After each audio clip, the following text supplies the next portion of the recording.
Article 21 आज हम लोग कर रहे हैं। देखिए, बहुत जो है इम्पोर्टेंट आर्टिकल है और अच्छा आर्टिकल भी है। सुनिएगा, इसको सब लोग ज्वाइन कर लीजिए फटाफट, जल्दी जल्दी पढ़ते हैं। Protection of life and personal liberty. Article 21 जो कह रहा है आपका, क्या कह रहा है? दो चीज़ का प्रोटेक्शन है।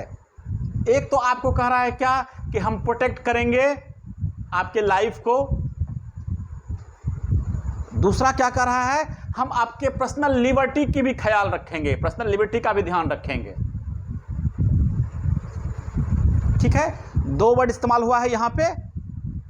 सुनिएगा, बड़ा अच्छा आर्टिकल है बहुत छोटा आर्टिकल, लेकिन इसका स्कोप इतना बड़ा है। ठीक है ना, जब अभी क्लास में आप लोग बताएंगे कहाँ कहाँ से हम लोग आर्टिकल 21 में ऐड करते चले जा रहे हैं, तब आपको समझ में आएगा ये चीज़ें। बहुत छोटा आर्टिकल है लेकिन बहुत खूबसूरत आर्टिकल है। क्या कह रहा है कि प्रोटेक्शन ऑफ लाइफ, लाइफ का प्रोटेक्शन है, उसका हम संरक्षण करेंगे और आपके पर्सनल लिबर्टी का भी हम संरक्षण करेंगे। ठीक है, दैहिक स्वतंत्रता, पर्सनल लिबर्टी का मतलब होता है दैहिक स्वतंत्रता। ओके, अब सुनिएगा। No person shall be deprived of his life और personal liberty except according to procedure established by law. ठीक है, इतना ही लाइन का ये आपका आर्टिकल है। यहां तक तो देखिए बहुत अच्छा चीज है। नो पर्सन, तो पहले एक यहां पे इस्तेमाल शब्द किया गया है पर्सन, और आपको बता दिए हैं इस चीज़ को कि जहां पर्सन इस्तेमाल किया जा रहा है वहां समझिएगा वो सिटीजन के लिए भी है और नॉन सिटीजन के लिए भी है। ये याद है आप लोगों को बताए हुए हैं। यह भारत के नागरिक के लिए भी अवेलेबल रहेगा और जो भारत के नागरिक नहीं हैं उसके लिए भी अवेलेबल है। जहां पे सिटीजन लिखा हुआ रहेगा आप समझिएगा कि ये फंडामेंटल राइट सिर्फ इंडियन सिटीजन के लिए है, लेकिन जहां पे पर्सन लिखा हुआ रहे वो समझिए दोनों के लिए है। जो भारत के नागरिक हैं उनके लिए तो है ही, और गैर नागरिक उनके लिए भी है। ओके, बोलते चलिएगा फटाफट, जल्दी जल्दी। हाँ, आप लोग थोड़ा सा जो है बीच बीच में आप लोग अपना जो उपस्थिति दर्ज करवाते रहिए। लगे रहना चाहिए, हमको भी लगना चाहिए कि आप लोग जो है क्या है, सुन रहे हैं मेरी बात को। वही एक्टिव रहता है, ठीक है ना, वही राहुल ही एक्टिव रहता है, वही चाय पी के बैठता है, बाकी आप लोग तो सोए रहते हैं।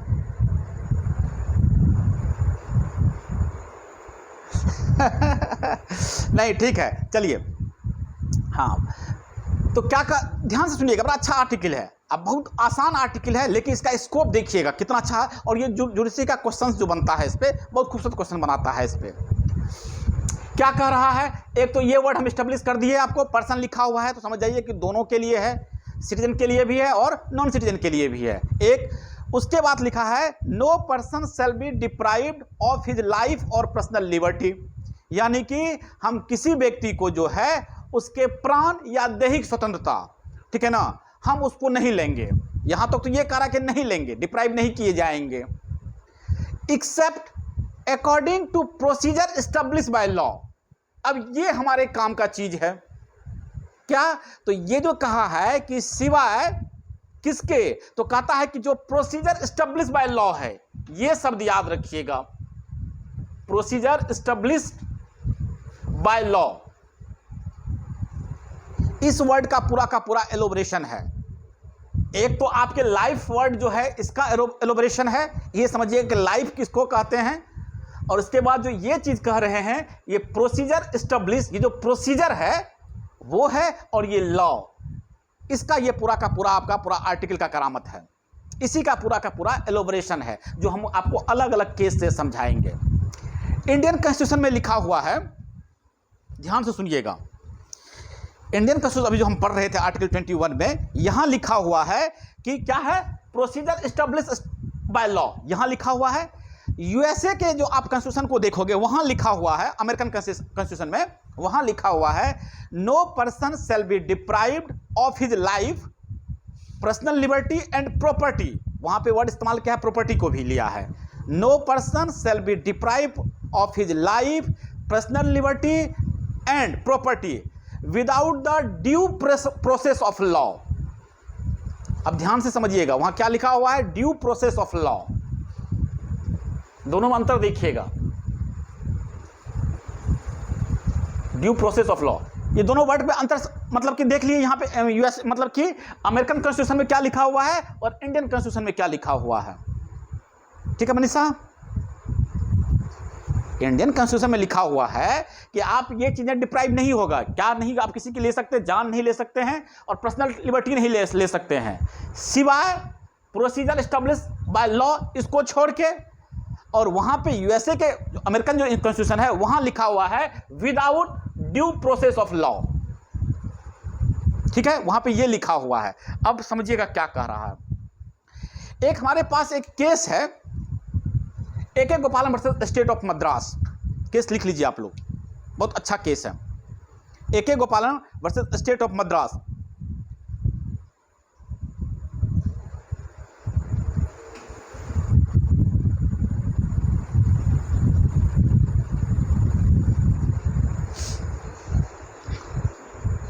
AK गोपालन versus state of Madras.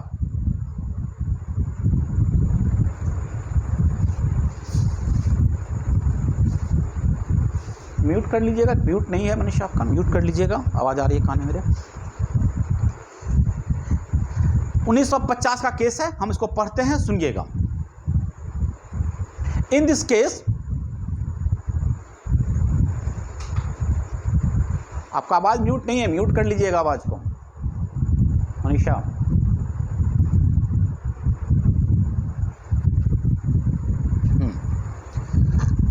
AK गोपालन वर्सेस स्टेट ऑफ मद्रास 1950 का केस है, सुनिएगा। इस केस में क्या हुआ था, procedure establish by law is understood as any type of procedure, यानी कि कह रहा है कि प्रोसीजर जो भी हो। अब ध्यान से समझिएगा इस चीज को, इसको ये क्या कह रहा है, इसमें क्या हुआ था, हम थोड़ा सा फैक्ट पढ़ देते हैं। AK गोपालन के केस में क्या हुआ था। AK गोपालन was detained under Preventive Detention Act 1950. He challenged the validity of the act before Supreme Court. The Supreme Court interpreted the word liberty narrowly and upheld the validity of the act. The narrow interpretation of the expression personal liberty, ठीक है ना। अब ये क्या कह रहा है AK गोपालन के केस में, एक एक्ट था हमारा क्या, प्रिवेंटिव डिटेंशन एक्ट, ठीक है। उस एक्ट के तहत AK गोपालन को क्या किया गया था, डिटेन किया गया था, ठीक है। तो जब सुप्रीम कोर्ट में चैलेंज किया गया किसको, आर्टिकल 21 को, तो सुप्रीम कोर्ट जब इसको इंटरप्रेट किया कि ये जो प्रोसीजर एस्टेब्लिश बाय लॉ है, ये जो प्रोसीजर की बात हम लोग कर रहे हैं, बहुत इसको नैरो इंटरप्रेट किया। कहा कि आपका प्रोसीजर जैसा है, जो भी प्रोसीजर है, ठीक है ना, हम उस प्रोसीजर पे छेड़छाड़ नहीं करेंगे। आर्टिकल 21 का यह हनन नहीं है, आप प्रोसीजर के तहत डिटेन किए गए हैं, हम क्या करेंगे, छेड़छाड़ नहीं करेंगे। ओके, जो प्रोसीजर एस्टेब्लिश है लॉ के द्वारा, जो प्रोसीजर हम लोग पढ़ते हैं, CRPC पढ़ते हैं, CPC पढ़ते हैं, जो भी प्रोसीजर पढ़ते हैं, जो लॉ के द्वारा एस्टेब्लिश प्रोसीजर है, हम उसमें कोई चीज़ नहीं देखेंगे वो आपका, उसके तहत अगर आपको आर्टिकल 21 में आप अगर डिटेन किए जाते हैं तो हम उसमें फिर छेड़छाड़ नहीं करेंगे, हम उसके बारे में कुछ नहीं कह सकते हैं, आपके आर्टिकल 21 का हनन नहीं है। राहुल क्लियर, ये बातें क्लियर है AK गोपालन का केस में। हाँ, अब ध्यान समझिएगा, अब जब मेनका गांधी का केस आया, जिसको हम लोग पासपोर्ट केस बोलते हैं, Maneka Gandhi versus Union of India, बहुत लीडिंग केस है ये, इसको पासपोर्ट केस भी बोलते हैं हम लोग। आर्टिकल 21 में बहुत अच्छा लीडिंग केस है ये मेनका गांधी का केस, इसको पासपोर्ट केस के नाम से जाना जाता है, लिख लीजिएगा आप लोग। Maneka Gandhi versus state of union of India, ये केस है 1978 का, 1978 का केस है, ये 1950 का डिफरेंस देखिएगा, 1950 का इंटरप्रिटेशन था ये। और ये जो केस है हमारा 1978 का केस है। अब इसका थोड़ा सा फैक्ट बोल देते हैं, इसके केस में क्या था। आप लोग पढ़िएगा दोनों केस को बहुत अच्छे से। मेनका गांधी को जानते हैं आप लोग? मेनका गांधी को, कौन थी मेनका गांधी? अच्छा, जानते हैं आप लोग मेनका गांधी को, ठीक है ना। सोनिया गांधी को भी जानते हैं, मेनका गांधी को भी जानते ही हैं, ठीक है ना। संजय गांधी की वाइफ है, ठीक है ना। संजय गांधी जो राजीव गांधी का भाई, इंदिरा गांधी का बेटा वगैरह, सब लोग आप लोग हायरार्की जानते ही होंगे, ठीक है ना। एक पासपोर्ट इशू किया गया मेनका गांधी को। Maneka Gandhi was issued passport letter, कुछ दिन बाद, ठीक है ना। She was inform that the government decide to impound her passport and she was required to surrender it. सरकार कही कि तो आप अपना पासपोर्ट सरेंडर कर दीजिए, हम आपके पासपोर्ट को कैंसिल कर रहे हैं। ओके, बिना कोई कारण बताए हुए, कोई कारण नहीं बताया गया मेनका गांधी को। पासपोर्ट पहले इशू किया गया, बाद में कहा कि आप पासपोर्ट सरेंडर कीजिए, ठीक है ना, बिना कारण बताए हुए। इसके बाद क्या हुआ, गवर्नमेंट के इस डिसीजन को उसने चैलेंज किया सुप्रीम कोर्ट में, और ये कहा गया कि यह मेरी व्यक्तिगत स्वतंत्रता का क्या है, हनन है। आर्टिकल 21 के तहत जो मेरा फंडामेंटल राइट है, व्यक्तिगत स्वतंत्रता, ये उसका हनन है। इस ग्राउंड पे उसने क्या किया, सुप्रीम कोर्ट में चैलेंज किया। Supreme Court considered the scope of Article 21 elaborately and held that government action is impounding the passport in the interest of general public is not violative of Article 21। इस case में यही चीज कहा गया कि ये आर्टिकल 21 का हनन नहीं है। अगर गवर्नमेंट, ठीक है ना, पब्लिक वेलफेयर के लिए, ठीक है ना, जनरल पब्लिक के इंटरेस्ट में क्या करती है, इसको अगर इस पर रेस्ट्रिक्शंस लगाती है, तो यह आर्टिकल 21 का हनन नहीं है। Okay, clear?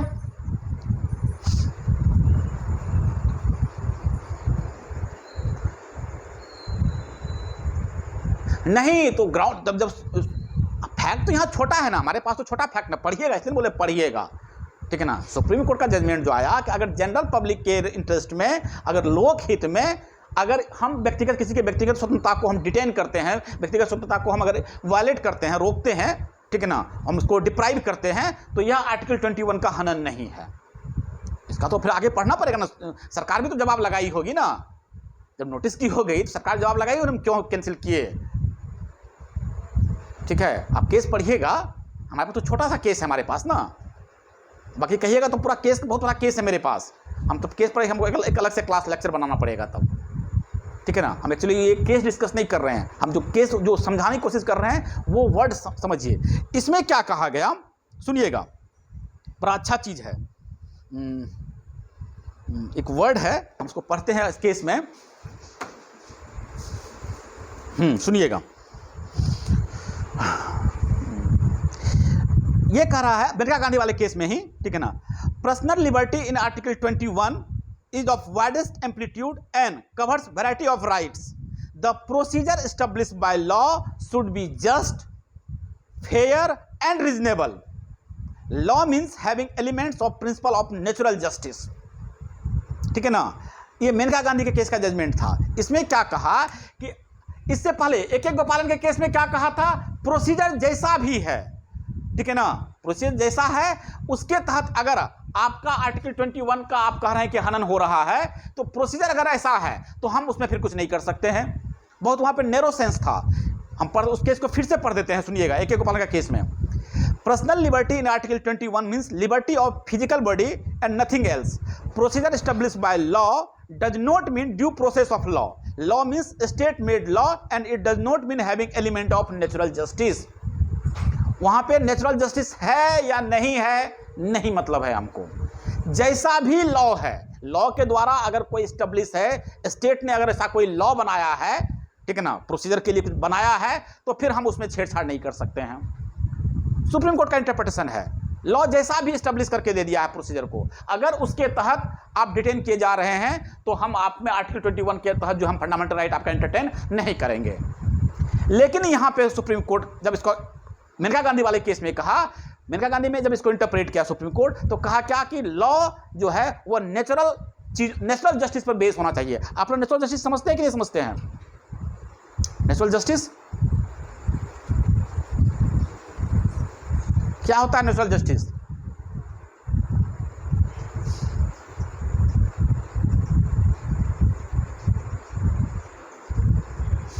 नहीं, कोई बताइए, आप लोग लॉ पढ़ते हैं, नेचुरल जस्टिस बताइए हमको। नहीं, नेचुरल जस्टिस नहीं, वो तो फंडामेंटल राइट है, किसी का अधिकार का हनन नहीं करना, तो सिंपल सा सिविल लॉ है ये भी, ठीक है ना। हम नेचुरल जस्टिस की बात कर रहे हैं हम।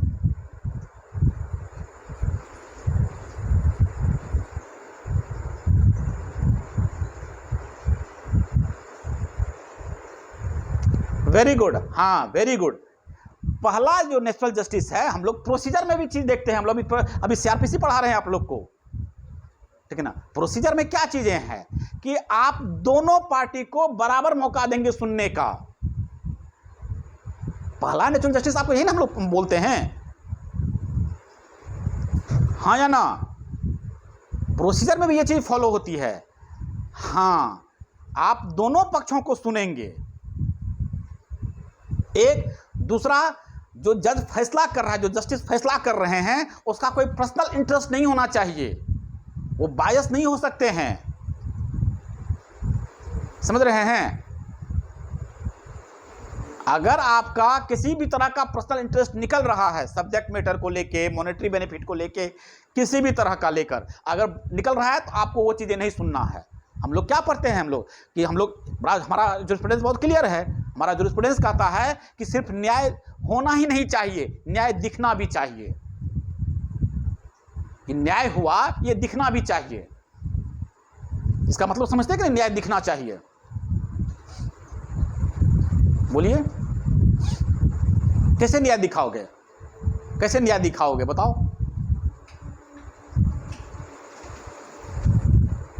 बताइए, कोई कैसे न्याय दिखाएंगे, कोई एग्जाम्पल?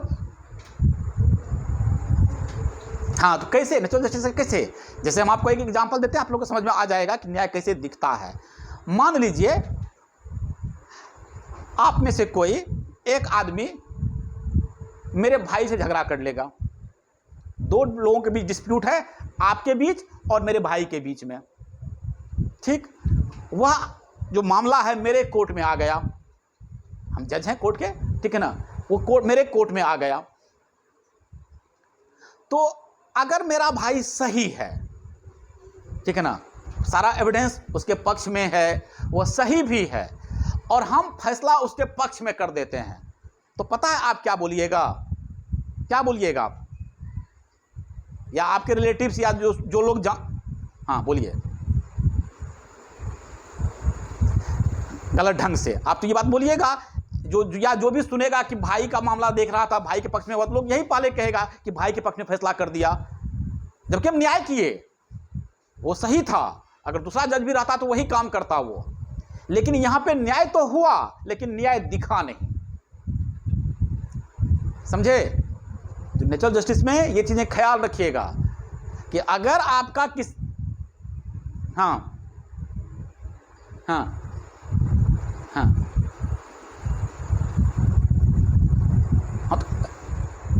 नहीं, तो एग्जाम्पल सेट किया ना, ये दो चीजें हैं ना कि आप दोनों पक्षों को सुनेंगे। अभी जस्ट आप बोले कि हम जो है एक तरफा फैसला नहीं करेंगे, एक्स पार्टी नहीं करते हैं, हम लोग दोनों पक्षों को मौका देते हैं सुनने का ना। तो ये तो प्रोसीजर है ना, ये प्रोसीजर है ना, just fair reasonable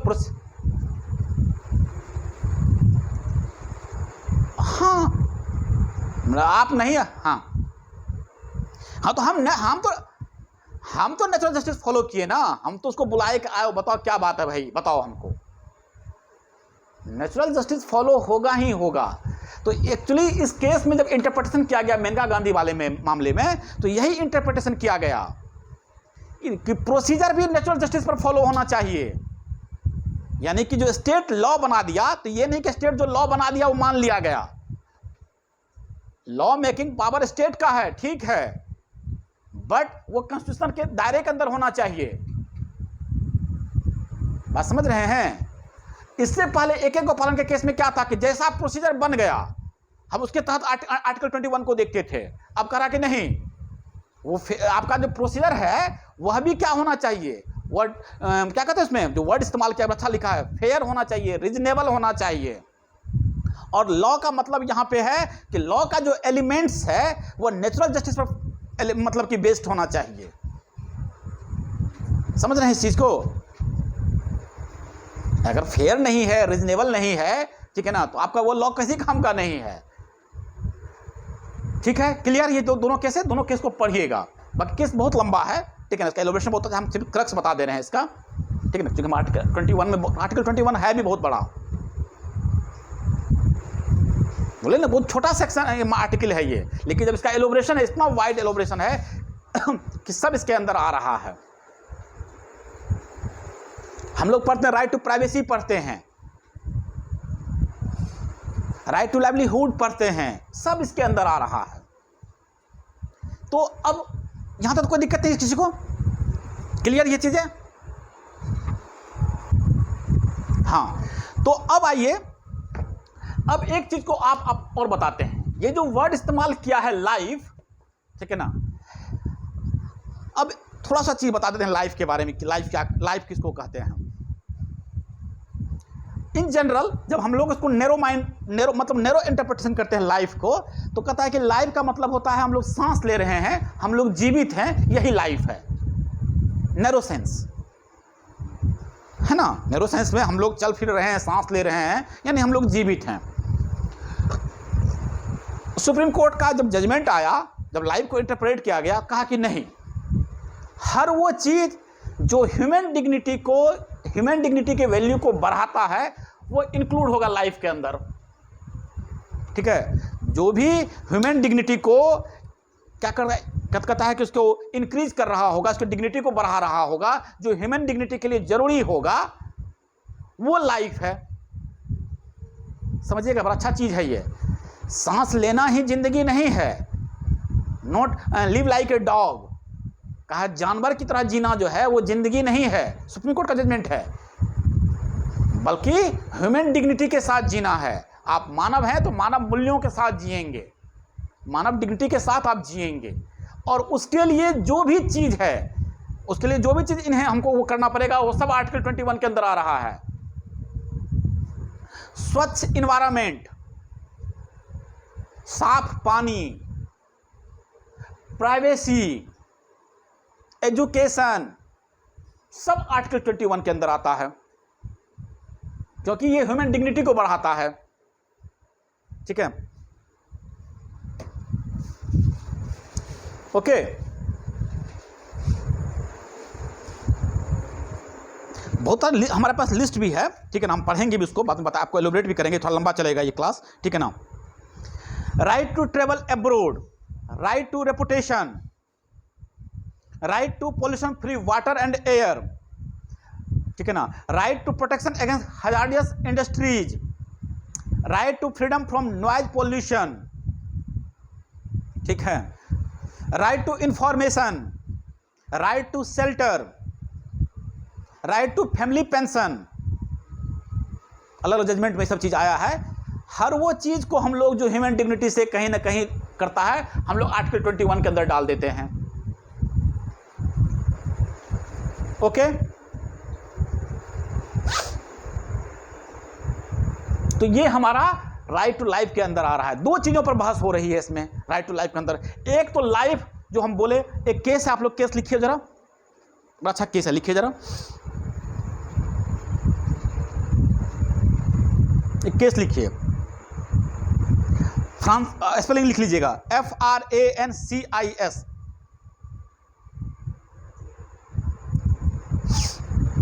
Francis Caroli, CORALIE।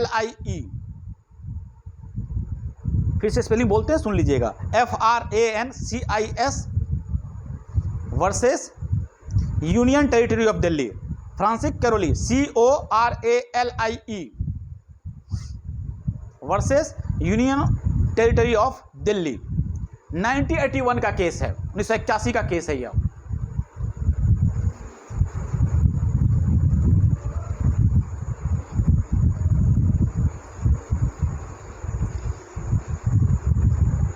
ठीक है, अब देखिए सुनिएगा, जो हमें बात बोले हैं इस केस में आया है। Supreme court held that right to live is not limited to mere animal existence. जानवर की तरह जीना जो है वो लाइफ नहीं है. It is something more than just physical survival. केवल फिजिकल सर्वाइवल के लिए ही जीना जो है वो जीना नहीं है. बोले ना, सांस लेने, सांस का आना जाना ही जिंदगी नहीं है. ह्यूमन डिग्निटी के साथ जीना है आपको. आप लोग यूथनेसिया सुने हैं? यूथनेसिया, आप लोग ये वर्ड सुने हैं? यूथनेसिया.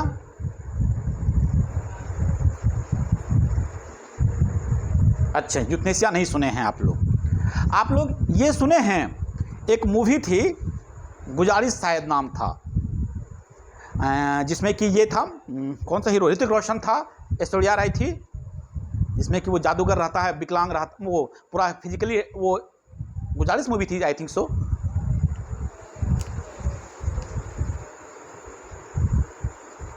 नहीं देखे थे आप लोग? नहीं, वो जादूगर रहता है, आप लोग गुजारिश मूवी नहीं देखे हैं सर? गुजारिश ही नाम है, जिसमें कि बिल्कुल वो अनेबल था चलने में, वो कुछ नहीं, अपने से मूव भी नहीं कर सकता था, और ऐश्वर्या राय उसकी नर्स थी. अर्पणा, आप लोग मूवी वगैरह सब नहीं देखते हैं? मूवी नहीं देखते फिर लॉ कैसे सीखिएगा? नहीं देखे हैं? अच्छा, आप लोग एक घटना जानते हैं? मुंबई की एक घटना थी, पर डिस्कस करेंगे हम लोग. एक घटना थी, एक नर्स के साथ, नर्स शायद 18-19 साल की नर्स या 20 साल की नर्स रही होगी, कौन सा केस है वह भी बता देंगे आपको. उसके साथ गलत हुआ था हॉस्पिटल में. अरुणा, हाँ, आप लोग केस सुने हैं? उसके साथ गलत हुआ और वो काफ़ी दिनों तक क्या रही, उसके घर वाले भी उसको जो है, उसको इस तरीके से ब्रूटल रेप हुआ उसके साथ, और इस तरीके से उसके साथ हुआ कि उसका जो है बॉडी का सारा पार्ट काम करना बंद कर दिया. उसके घर वाले उसको लेने से डिनाई कर दिए. तो चूँकि हॉस्पिटल, जिस हॉस्पिटल की नर्स थी, उस हॉस्पिटल के नर्स स्टाफ ने, और नर्स एक स्टाफ ही उसके साथ गलत किया था, तो बाकी नर्स ने उनके कहा कि हम इसकी ज़िंदगी भर सेवा करेंगे. उसी हॉस्पिटल में उसके लिए एक अलग से रूम अवेलेबल करवाया गया, और काफ़ी दिनों तक वो कोमा में रही. ये घटना भी आप लोग नहीं सुने हैं? हाँ, ये घटना नहीं सुने हैं ना आप लोग? अखबार में पढ़े थे. हाँ, तो इसमें क्या हुआ, वो सुप्रीम कोर्ट में आर्टिकल 21 के तहत केस मतलब वो कि हमको राइट टू डाई होनी चाहिए. यही यूथनेसिया है, ठीक है ना? मरने की, मतलब किसको क्या बोलते हैं, इच्छा मृत्यु ना, इसका शायद हिंदी जो भी होता हो, अपनी इच्छा से, हाँ, अपनी इच्छा से मृत्यु. तो और कौन सी मूवी थी अर्पणा? तो वही तो हम भी बोल रहे हैं, गुजारिश. हम भी तो गुजारिश मूवी ही बोल रहे हैं ना, ठीक है.